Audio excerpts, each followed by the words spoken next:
Americans, famously, are said to know little about Canadian politics, but it's safe to say that many U.S. readers who do want to be informed about our election situation here will turn to the New York Times and its Canadian correspondent, Clifford Krauss. This will be the second campaign he's covered since moving to Toronto 4 years ago, and we thought his perspective might be worth hearing as Election Day looms. Clifford's on the phone. Good morning. Good morning, Andy. So you lived through two election campaigns right now.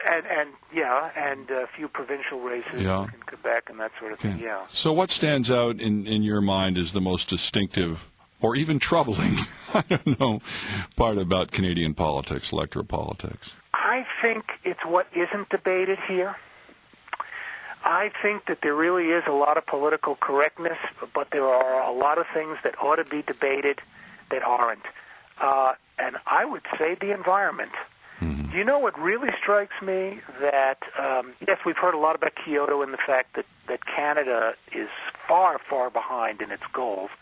In fact, has fallen behind the United States, believe it or not. Mm-hmm. Oil sands.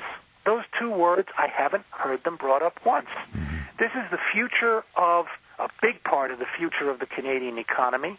It's very polluting, and nobody talks about it. Mm-hmm. There's too much money in it.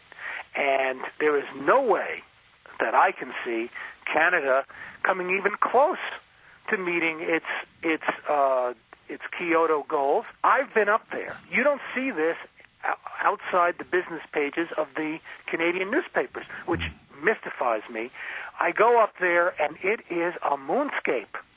It is absolutely incredible what is going on, and the environmental consequences for water, for acid rain, certainly for CO2, and it goes on and on and on. It is not discussed. It is not debated.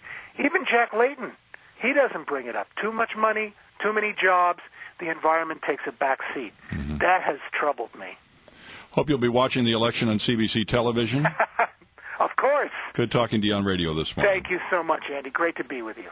Clifford Krauss is the Toronto-based correspondent for the New York Times, and CBC Radio will have live and extensive coverage on election night. National